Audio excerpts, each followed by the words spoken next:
Evangelho de João, capítulo 15, nós vamos ler aquilo que o Senhor Jesus disse, né? Palavras do Senhor Jesus, Evangelho de João, capítulo 15, versículos de 1 a 8. Eu sou a videira verdadeira, e meu Pai é o agricultor. Todo ramo que estando em mim não der fruto, ele o corta, e todo o que dá fruto, limpa, para que produza mais fruto ainda. Vós já estáis limpos pela palavra que vos tenho falado. Permanecei em mim, e eu permanecerei em vós. Como não pode o ramo produzir fruto de si mesmo, se não permanecer na videira, assim nem vós o podeis dar, se não permanecerdes em mim. Eu sou a videira, vós os ramos. Quem permanece em mim e eu nele, esse dá muito fruto, porque sem mim nada podeis fazer. Se alguém não permanecer em mim, será lançado fora, à semelhança do ramo, e secará. E o apanham, lançam no fogo e o queimam. Se permanecerdes em mim, e as minhas palavras permanecerem em vós, pedireis o que quiserdes, e vos será feito. Nisto é glorificado meu Pai, em que deis muito fruto, e assim vos tornareis meus discípulos. Amém. Deus Santo, graças te damos pela tua palavra e te pedimos, ó Deus, que por meio dela tu venha nos abençoar nessa noite, falando conosco, Pai. Senhor, que o teu Santo Espírito nos dirija agora, Pai, nesse caminhar da tua palavra, Senhor, de tal forma que nós possamos ouvir a tua voz, ó Pai, sobrepondo-se a todas as outras vozes, inclusive a voz do pregador. Que nós possamos ouvir-te, ó Senhor, falar diretamente ao nosso coração, Pai. Que nós possamos, ó Senhor amado, receber essa tua palavra em nós, Pai, como uma semente que cai em terra fértil, ó Deus, de tal forma que, ó Pai, ela germine, cresça e produza muito fruto em nós, ó Pai amado, em o nome de Jesus. Amém e glória a Deus. Podemos sentar, irmãos.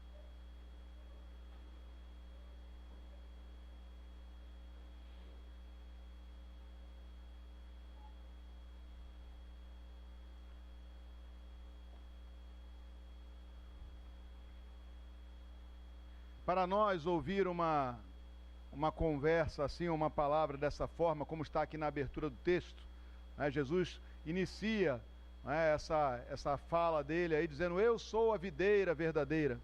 Para nós pode ser um pouco confuso, porque nós não temos o contexto exato disso, nós não temos sequer o contexto agrícola, né? A gente não conhece, não sabe como é que se mexe com uma videira ou coisa parecida.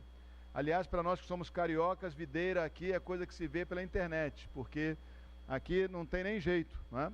Mas mesmo que nós fôssemos de outros lugares, hoje em dia não é bem o contexto das pessoas. Nós vivemos numa sociedade industrializada, uma sociedade que pouco contato tem com a terra, então poucas são as pessoas que sabem lidar com isso e sabem, ou saberiam entender o que está sendo dito aqui, ou saberiam entender o teor dessa comparação que Jesus faz.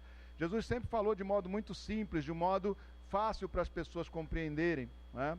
Então, ele dizer aqui, eu sou a videira verdadeira, né? Pode parecer assim para nós que somos de outro tempo e de lugar não agrícola, pode parecer para nós até uma conversa assim meio doida, né? Uma conversa que não faz muito sentido. Tá bom, você é a videira, então eu sou a jaqueira, porque eu sou maior, e por aí vai, né?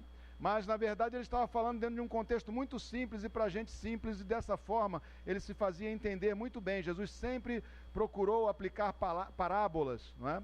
Ou seja, usar figuras de linguagem, usar ilustrações para tornar mais compreensível a sua palavra. E especificamente para aquele povo ali, eles estavam muito familiarizados com um conceito de videira, não só da planta, não só a planta videira, mas eles estavam familiarizados com um conceito de videira aplicado a Israel, porque Israel, ele foi comparado à videira nos Salmos, foi comparado em Jeremias, né? E até mesmo Israel havia sido censurado por Deus, digamos assim, havia sido recebido juízo de Deus, uma palavra de juízo de Deus, usando-se esse conceito de videira. Jesus diz aqui, eu sou a videira verdadeira, né? Mas existe videira verdadeira e videira falsa? Para o judeu daquela época seria fácil compreender, por quê? porque os profetas de Deus, no caso aí o Oséias, o Isaías e o Jeremias, haviam falado sobre isso, Deus havia falado por meio deles, né? Sobre Israel nesses termos, e apontou Israel como uma videira que frustra Deus, como uma videira que falseia, como uma videira que Deus preparou, plantou com todo cuidado, numa terra fértil, plantou num lugar adubado, removeu as pedras, fez uma cerca viva ao redor, fez uma torre para vigiar, né? Afastou os animais dela para que ela pudesse crescer e se desenvolver. Todavia, Israel falseou. Então, quando Jesus diz, eu sou a videira verdadeira, eles sabiam muito bem que os israelitas foram chamados por Deus de videira falsa, de videira brava, de videira que não dava o fruto esperado do investimento, do carinho, do cuidado que foi dado a eles, né? Lá em Jeremias, por exemplo, eu citei aqui Oséias, Isaías e Jeremias, mas eu vou ficar só com o versículo de Jeremias, porque ele é mais sintético. Diz lá em Jeremias capítulo 2, versículo 21, Deus falando, eu mesmo te plantei como vide excelente, da semente mais pura, como, pois, te tornaste para mim uma planta degenerada, como de videira brava, né? Então eles sabiam esse contexto. Quando Jesus diz, eu sou a videira verdadeira, então eles sabem que Jesus está dizendo que ele é a videira que não falseia, ele é a videira, né, que vai produzir ou vai dar ao Senhor, o agricultor, né, que é o Senhor que ele coloca nessa parábola como agricultor, vai dar ao Senhor o devido fruto, o fruto esperado, o fruto excelente, que desde tempos remotos ele esperou de Israel, e Israel mentiu, né? A vide mentiu, a vide por todo investimento que ela recebeu, ela fez as coisas de outro jeito, ou deu outro tipo de fruto. Então Jesus diz, eu sou a videira verdadeira. Quando ele está falando disso, ele está renovando as expectativas do povo e renovando, diante do povo também, a expectativa de Deus, de que o povo dê muito fruto. Então ele diz aqui, eu sou a videira verdadeira e o meu pai é o agricultor, ou seja, o Senhor é quem opera na vida dessa videira verdadeira, Jesus, né? E nos seus ramos toda sorte de boa obra também. E aí então ele faz algumas outras comparações que são importantes para a gente compreender aqui o que ele quer dizer. Ele compara, ele diz, eu sou a videira e vocês são os ramos. E ele vai usar aqui alguns versículos dizendo, vocês são os ramos, né? E aí ele fala sobre ramos de diversas formas. Ele diz, olha, todo ramo que estando em mim não der fruto, ele, o agricultor, corta. E todo o que dá fruto, ele, o agricultor, limpa para que produza mais fruto ainda. Quando ele está dizendo que o ramo que não der fruto ele corta, ele está se referindo em uma palavra de juízo a Israel. Esse ramo que não deu fruto e que foi cortado da videira, né? E que o apóstolo Paulo diz, não, aqui pode ser reenxertado segundo a vontade de Deus, mas foi cortado da videira. Ou seja, o caminho, aquele povo que dizia, de si mesmo, que era o povo de Deus, né, foi cortado da videira, e de modo algum, né, eles poderiam dar fruto, como de modo algum deram fruto, foram cortados, e já agora está aí sobre eles uma condenação, um juízo. É um juízo de Deus que Jesus está falando aqui agora. Ele não está falando que você ou que eu seremos cortados, ele está se referindo diretamente a Israel. Nesse momento, ele está se referindo diretamente a Israel, que recebeu esse juízo sobre si. Agora ele diz, e todo ramo que dá fruto, ele limpa para que produza mais fruto ainda. Nós somos ramos da videira verdadeira Jesus, amém? Todo aquele que crê em Jesus como seu Senhor e Salvador, é um ramo da videira, é uma extensão de Cristo. Nós somos o corpo de Cristo, ele é o cabeça. O que nós somos? Extensão. Porque você mesmo, eu sei que você é todo você inteirinho, mas há a cabeça como um centro, não só, aliás, como um centro de comando, e todo o resto do nosso corpo é extensão. Hoje em dia já se sabe que o nosso cérebro, na verdade, ele não está restrito aqui dentro. Os ramos e feixes nervosos se estendem por todo o nosso corpo, fazendo de todo o nosso corpo uma extensão. O sistema nervoso central não está só aqui, ele se estende por todas as pontinhas do nosso corpo. Faz assim com suas mãos. o cérebro também está na ponta dos seus dedos, né? Por meio daquelas inervações que vão até lá. Tudo isso, não é isso? Então assim também nós podemos comparar. Jesus comparou: eu sou a videira, vocês são os ramos, né? É pelos ramos e não pelo tronco que a videira dá o fruto. Amém? O tronco, a raiz, ele alimenta os ramos, mas é nos ramos, né? Nos ramos, nas extremidades, é que o fruto é gerado. E aqui ele diz então que todo ramo que estando nele não der fruto, ele corta, e todo aquele que dá fruto, ele limpa, para que produza mais fruto ainda. Você que não é um agricultor, não entende nada disso, né? Eu, modéstia à parte, eu desde muito cedo sempre fui interessado nessas coisas, muito embora também nunca tenha trabalhado na roça. Mas, aqui quando ele diz que ele limpa o ramo, não está falando que ele vai passar sabonete, né, esponjinha, ou mesmo um espanador para tirar o pó do ramo. Ele está falando de poda, de cortar, né, algumas ramificações, algumas partes do ramo, para que ele possa concentrar a sua força nas partes melhores, nas partes produtivas. Ele está falando aqui de uma poda das partes defeituosas, das partes degeneradas, das partes que eventualmente têm alguma enfermidade ou pegou alguma pragazinha ali, das partes que estão enfraquecidas.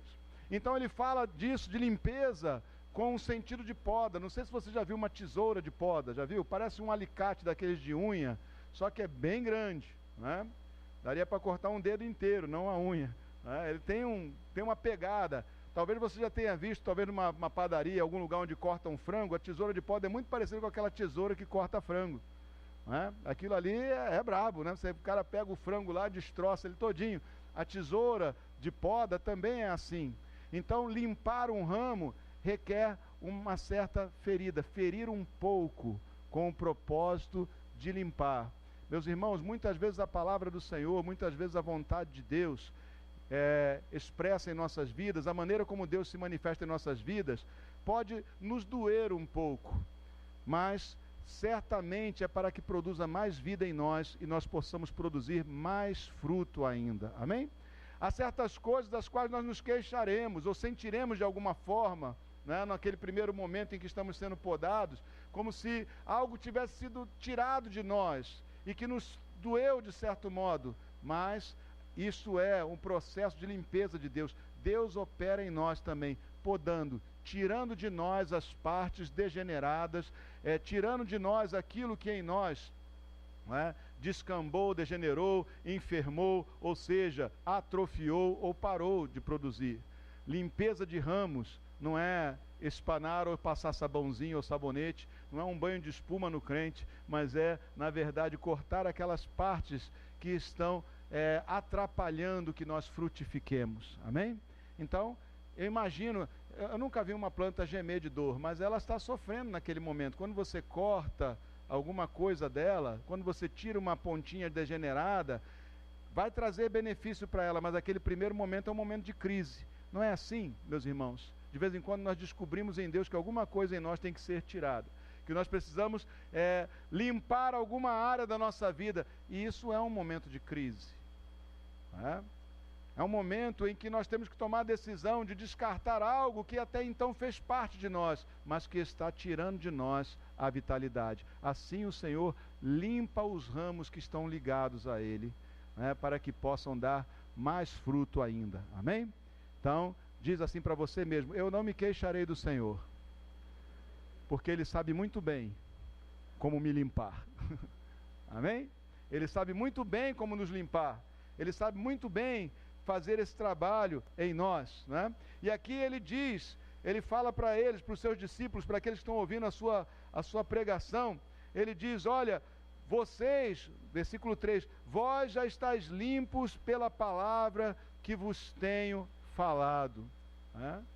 Olha que coisa tremenda que ele diz. Aqueles homens que estavam diante deles estavam limpos, estavam prontos para produzir muito fruto. Por causa de quê?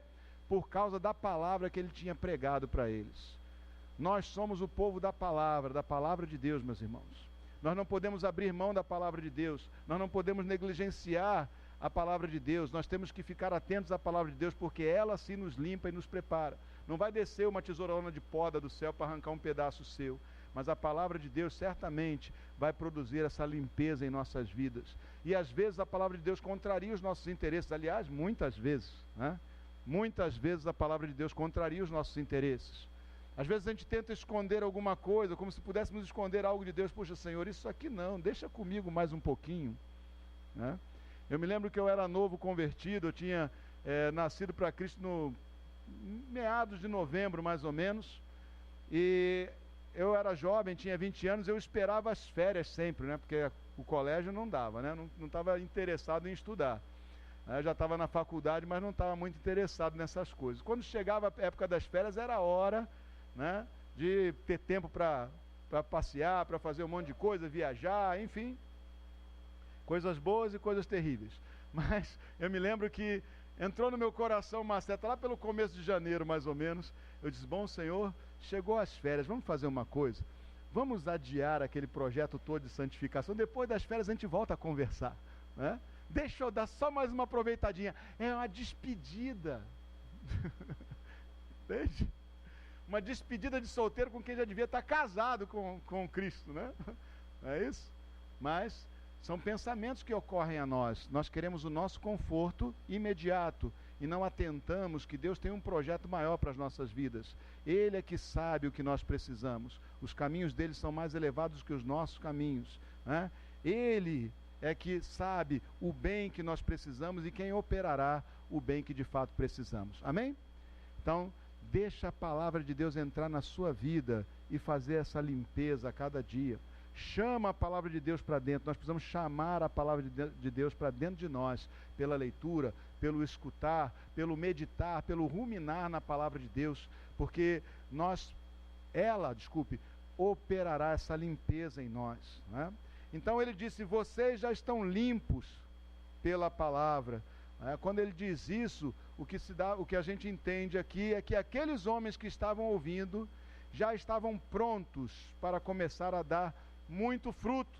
Mas olha, você olha para a vida dos discípulos e você vai perceber que naquele momento o fruto que eles davam era muito vinculado diretamente ao que Jesus fazia. Na verdade, eles andavam com Jesus.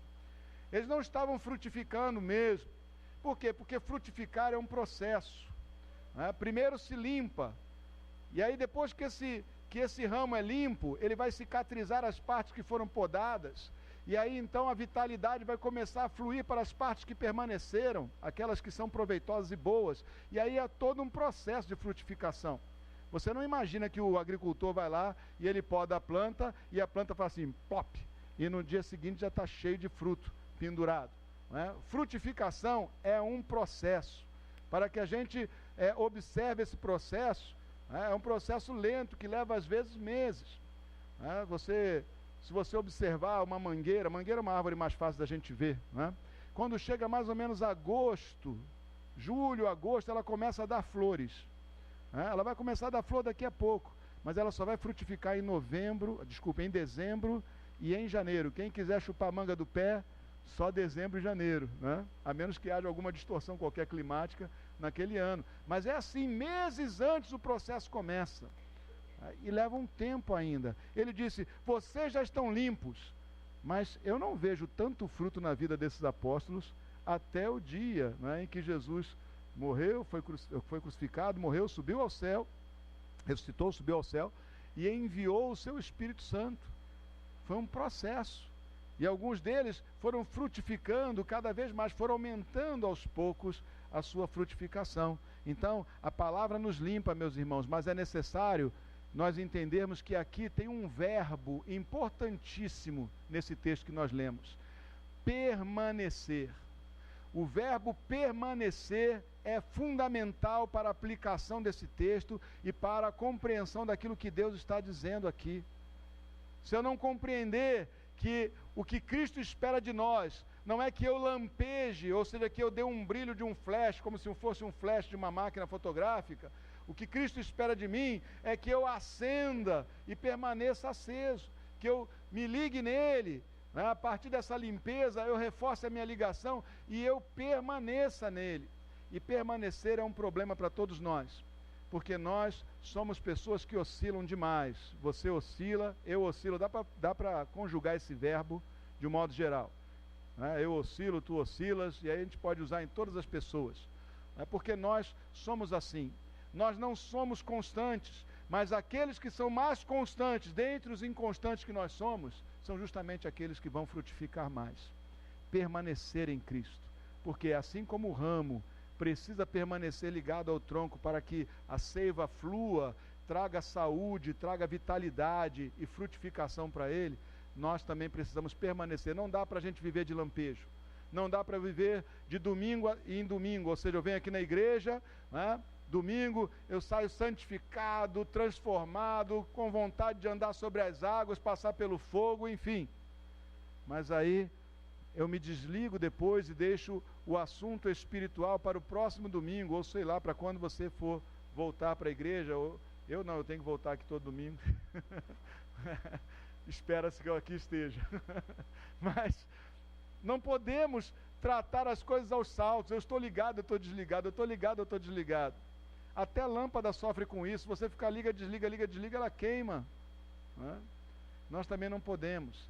Permanecer é fundamental para que nós possamos dar muito fruto. Amém? Diga para o seu irmão assim: permaneça.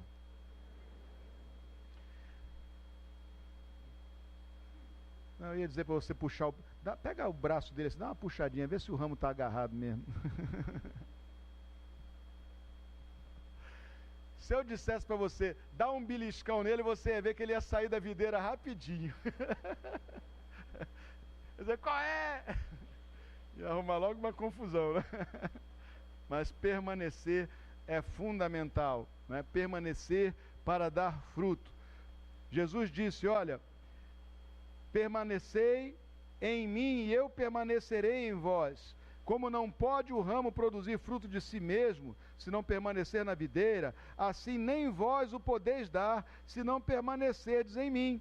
Eu sou a videira, vós os ramos. Quem permanece em mim e eu nele, esse dá muito fruto, porque sem mim nada podeis fazer. Ou seja, é da ligação com o Senhor, é dessa permanência no Senhor que nós podemos dar frutos. Sem Ele nós não podemos fazer nada. Aí que está o problema.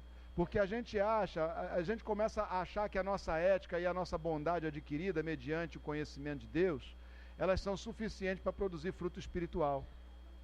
Pode ser que você tenha tido uma experiência com Deus e tenha dado uma limpada na tua vida, que você parou de fazer muitas coisas erradas, né? Que você parou eventualmente de arrumar confusão com os outros, enfim, mentir, né? Parou de fazer um monte de coisa. Mas isso ainda, meus irmãos, isso é apenas ética humana. A justiça humana diante de Deus é trapo de imundície. Eu não posso me garantir na minha boa ética, eu não posso me garantir na minha bondade pessoal, eu não posso garantir nas minhas virtudes humanas, aquelas que só vocês veem, né? Que só o ser humano reconhece virtude no outro. Não é isso? Mas Deus, quando olha para a gente, aquilo que você apresenta como virtude é trapo de imundície. Para Ele não encanta nem um pouco, porque Ele conhece muito bem o que vai dentro do nosso coração. E você sabe muito bem quais são os seus erros, você sabe muito bem onde você falhou, eu sei muito bem onde eu falho, onde eu erro. E eu não tenho a mínima intenção de posar de santo e de bacana, do cara perfeito, porque em mim há todo o potencial para fazer as coisas mais horríveis.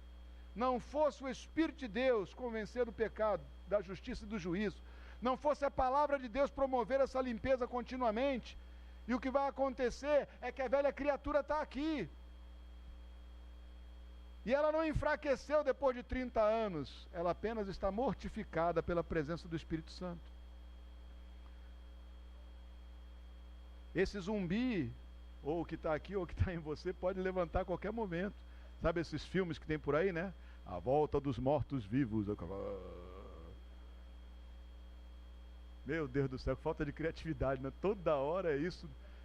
Agora está direto, né? Esse negócio de Walking Dead, sei lá o quê.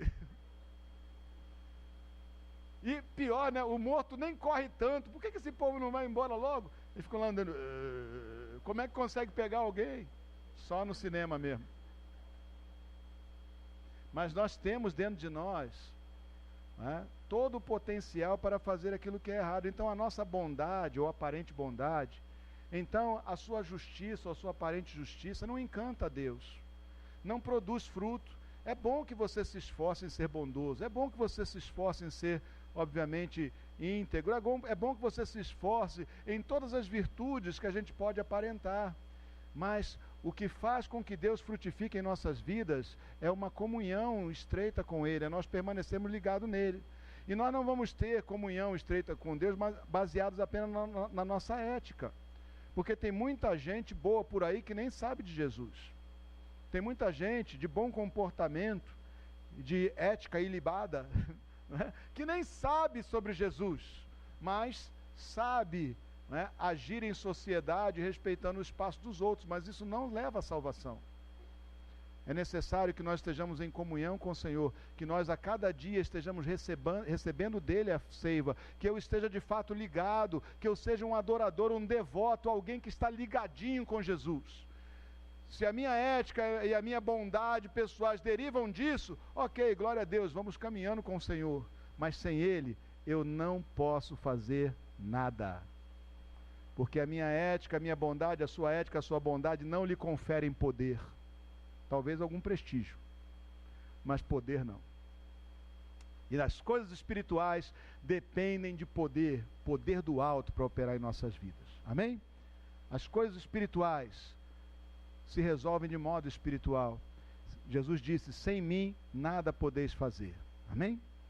Outra coisa que ele diz aqui, se alguém, versículo 7, se permanecerdes em mim, e as minhas palavras permanecerem em vós, pedireis o que quiserdes, e vos será feito. Deixa eu só considerar algumas coisas aqui. Se permanecerdes em mim, e as minhas palavras permanecerem em vós. A gente não pode divorciar Jesus das suas palavras. Eu não posso dizer que sirvo a Jesus ou que eu amo a Jesus e não considerar as suas palavras. Esse é um erro que muita gente comete. Você pergunta por aí, você ama Jesus? Eu amo Jesus. Você ama Deus? Eu amo Deus. Mas não está disposto a cumprir a palavra dele ou dar ouvidos a ele. Não pode divorciar a pessoa de Jesus das suas palavras que ele tem anunciado a nós. Ele é o verbo vivo, ele é a palavra viva de Deus. Eu não posso amar Jesus e não amar aquilo que ele diz, ou escolher entre coisas que ele disse e outras coisas. Eu tenho que pegar o todo, Se eu permanecer nele e as suas palavras permanecerem em mim, se nós permanecermos nele, e as suas palavras permanecerem em nós, então nós pediremos o que quisermos e nos será concedido. É assim? Eu peço o que eu quero e o Senhor atende? Até Papai Noel já deu furo, mas o Senhor atende se eu permanecer nele e a palavra dele permanecer em mim. Então eu pedirei o que quiser e me será concedido. Eu creio que isso é a verdade textual ipsis literis, literal. Eu creio que se assim for, eu pedirei a ele o que quiser e ele fará. Todavia, se eu permaneço nele e a palavra dele permanece em mim, então já não quero o que eu queria antes, mas eu quero o que ele quer. Você entende? Esse meu querer, a permanência da palavra em nós, nos limpa e alinha o nosso querer com o querer de Deus. Então eu vou querer o que ele quer, e já que eu quero o que ele quer, então qual o impedimento para que se opere na minha vida o poder dele? Meus irmãos, o que nos distancia de uma vida poderosa com Deus não é a teologia da prosperidade ou qualquer outra coisa. O que nos distancia de uma vida poderosa com Deus é a ausência ou a falta de permanência na palavra dele ou da palavra dele em nós. Se nós andarmos segundo a vontade dele, ele executará poderosamente o seu desígnio em nossas vidas. Amém? Você entende isso? Eu creio nisso. Diga, se você crê nisso, diga, eu creio, Senhor, que a tua palavra é verdadeira. Ela é verdadeira. Nós é que muitas vezes damos uma divide mentirosa. O Senhor tem investido maravilhas em nós, mas na hora de nós darmos frutos, não damos o fruto que Ele espera, mas um fruto bravo, né? Você acha que a videira, que o pezinho de uva, ele sempre dá aqueles cachos bonitos que você compra no mercado? Aquilo é fruto de enxerto, aquilo é fruto de adubação, aquilo é fruto de poda. Eles, inclusive, essa uva de mesa, quando o cacho está começando a se formar, eles tiram algumas, que é para o cacho ficar mais arejado, haver mais espaço e elas poderem crescer mais. Porque uva brava, uva selvagem, uva sem cultivo, dá umas baguinhas desse tamaninho e muitas vezes azedas, ácidas. O que faz a uva de mesa gostosa que você come, quando o preço o permite, é o cuidado do agricultor, é o trabalho daquele que, né? E é essa vide responder aos cuidados do agricultor, sem mentir, sem falsear, mas dar a ele aquilo que ele investiu em nós. Amém? Eu creio que o Senhor pode fazer maravilhas, que eu posso ver maravilhas de Deus na minha vida, mas eu preciso que a palavra de Deus permaneça em mim. Eu não posso divorciar, né, Jesus da palavra. Jesus não é o Jesus bonitinho, Jesus não é o Jesus fofinho. Jesus é o Jesus que se apresenta para nós, graça, misericórdia, mas também juízo, mas também retidão, mas também cruz, mortificação do eu. Ele disse, quem quiser vir após mim, negue-se a si mesmo. É isso aí. Jesus não é o Jesus bonitinho, é aquele que diz para você, negue-se a si mesmo, diga não para você, diga não para você. E por que nós trabalhamos, e por que nós nos esforçamos tanto para ter algum recurso, algum dinheiro a mais? É para o atendimento das nossas vontades, é para dizer sim para nós. Sim, eu posso comprar aquele par de sapatos, né, irmãs? Mais aquele 100º par de sapatos. Sim, eu posso comprar, né, aquele celular, né, de alta potência. Agora eu falo mais para os irmãos que são mais interessados nessas coisas de tecnologias, né? Sim, eu posso isso, sim, eu posso aquilo, mas Jesus diz, aquele que quiser vir após mim, negue-se a si mesmo, ou seja, não trabalhe, ou não fique se esforçando apenas para o atendimento da sua vontade, negue-se a si mesmo, tome a sua cruz. E a cruz, meus irmãos, quando você falava cruz naquela época, não falava dessa aqui não. Essa aqui está bonitinha, encerada, pequenininha, ajeitadinha. Quando uma pessoa naquela época ouvia falar de cruz, ele imaginava talvez algum conhecido dele que foi crucificado, deixado pendurado para morrer e para ser comido pelas aves de rapina. De alguém que gemeu e sofreu até que o seu fôlego se acabou. De alguém que ficou pendurado de tal forma que os músculos dos seus ombros se esgarçaram, porque os seus pés estavam quebrados, porque era isso que eles faziam, quebravam as pernas das pessoas, e eles não podiam sustentar o corpo. Quando falava de cruz, falava de algo terrível, e Jesus disse, olha, negue-se a si mesmo, tome a sua cruz e me siga.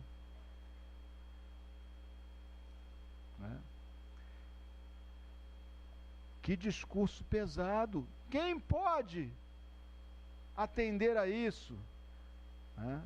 Se nós permanecermos nele, e a sua palavra permanecer em nós,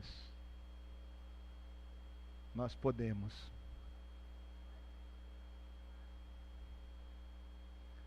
Se as suas palavras permanecerem em nós, nós veremos a glória do Senhor. Sem ele nada podemos fazer, mas Jesus disse, vocês farão coisas ainda maiores que essas que eu tenho feito diante de vocês. Coisas ainda maiores que essas que ele fez. Maravilhas. Esse é o caminho que está proposto. Essa é a vida que está proposta para o ramo que permanece na videira, para o ramo que se apresenta para a limpeza pela palavra, para aquele que permanece, para aquele que tem com Cristo um projeto de permanência, e não uma visitinha feita aos domingos, ou feita de vez em quando, mesmo no meio da semana, mas tem como projeto de vida andar com o Senhor, buscar em primeiro lugar o seu reino, e a sua justiça, as outras coisas Ele acrescenta. Eu creio que eu posso pedir o que eu quiser, e será concedido, desde que eu permaneça nele e a sua palavra permaneça em mim. Como eu não estou com essa bola toda, você já viu que eu não consigo também manter essa palavra permanente em mim o tempo todo. Mas eu sei que o Senhor não pede de nós nada que nós não possamos fazer, e que se nós diligentemente buscarmos, se cada um de nós no seu coração resolver isso, quanto mais resolvermos isso, ou quanto mais permanecermos, tanto mais nós veremos manifestar-se em nossas vidas o seu poder e a sua graça. Tanto mais nós veremos o nosso querer se igualar com o dele, e tanto mais nós veremos o seu poder descer até nós e transformar as nossas circunstâncias. Amém?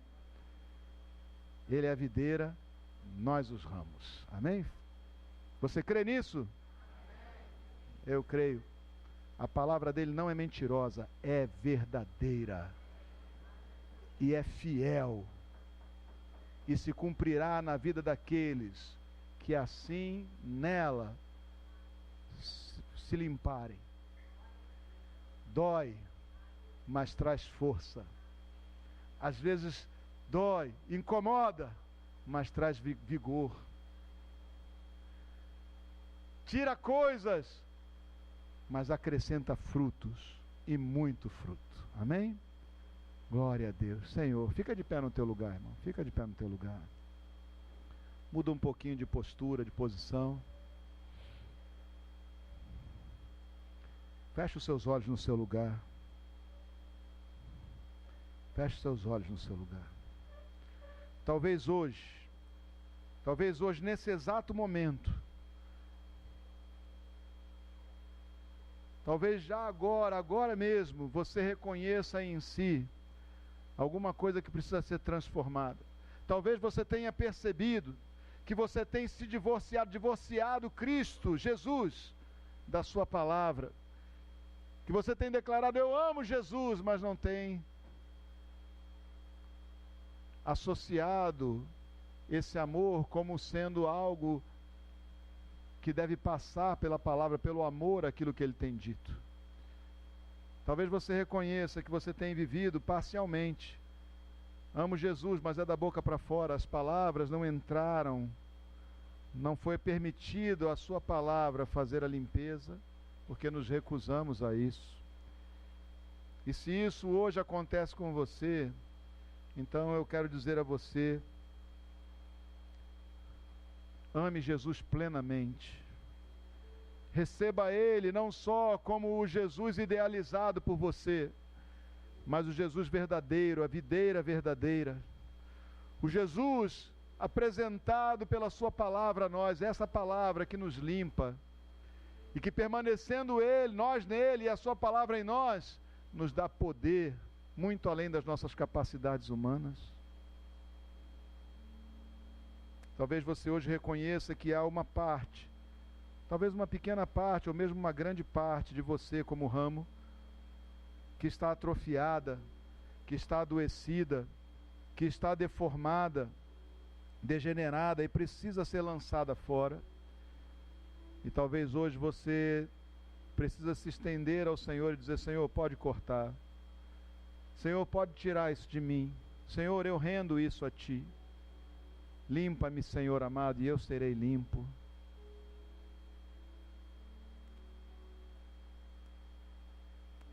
Talvez você tenha entrado aqui com aquele sentimento de frustração, dizendo, puxa, na minha vida espiritual, eu não vejo o que outros falam. Mas hoje o Espírito Santo trouxe à luz aquilo que falta a você. E não pense você que você experimentou um momento casual. Não há acasos com o Senhor. Não há casualidade. Não há acidentes. Deus predeterminou esse momento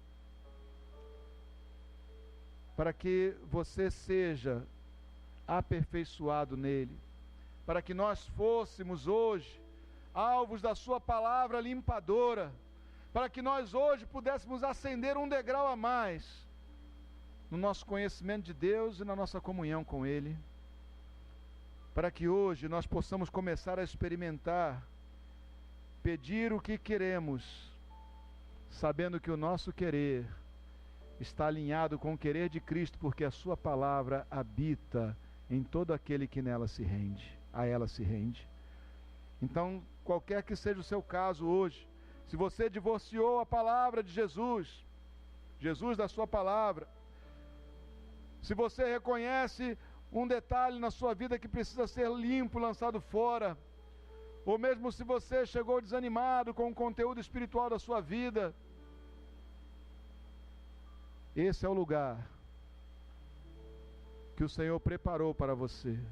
Esse é o momento Kairos, o tempo de Deus para a sua vida, para que você possa agora experimentar da parte dele aquilo que nós vimos aqui que ele oferece a nós. Então agora, coloque-se diante de Deus. Seja qual for o seu caso, apresente-se diante dele agora, diga: Senhor, eis-me aqui. Fala para ele: Senhor, eis-me aqui. Faz comigo, ó Senhor, aquilo que tu quiseres. Cumpra-se em mim, ó Pai, a tua vontade. Que eu possa dizer: já não sou eu quem vivo, mas Cristo vive em mim. Deus Santo, em nome de Jesus, em o nome de Jesus é que nos posicionamos diante de Ti. Senhor, em nome de Jesus eu clamo a Ti, ó Pai, por este irmão, por essa irmã, ó Deus, que hoje, nessa noite, ó Senhor amado, ouviu a Tua voz, que hoje se reconheceu dentro dessa palavra, que hoje, ó Senhor amado, percebe, ó Pai, que tem perdido qualidade na sua vida espiritual, porque não tem observado essas coisas. Mas eu também peço por aquele, ó Senhor amado, que hoje, ó Senhor amado, se sente convidado à ousadia também, de orar a Ti, ó Senhor, de clamar a Ti, e ver a Tua mão poderosa operando em sua vida, toda sorte de benefício, de bênção espiritual. Deus Santo, então, ó Pai, em nome de Jesus, nos colocamos diante de Ti à espera de um milagre, ó Pai. Um milagre, ó Senhor amado, seja ele limpeza, seja ele, ó Senhor amado, até reenxerto, seja ele, ó Senhor amado, um casamento entre o que imaginamos de Cristo e a sua palavra verdadeira e fiel. Seja qual for esse milagre, ou mesmo um milagre de cura, um milagre, ó Senhor amado, de ouvir a Tua voz, o que quer que seja, Pai. Opera agora, ó Senhor amado, maravilhas no meio do Teu povo, ó Pai. Eis aqui, ó Senhor amado, estamos diante de Ti e Te pedimos agora, Senhor, opere-se na nossa vida a Tua vontade, implante-se em nós, ó Senhor, o Teu querer, e que o Teu poder, ó Senhor amado, se manifeste a nós, ó Pai, seja em conversão, transformação, limpeza ou manifestação, ó Senhor amado, dos Teus prodígios, em o nome de Jesus. Amém e glória a Deus.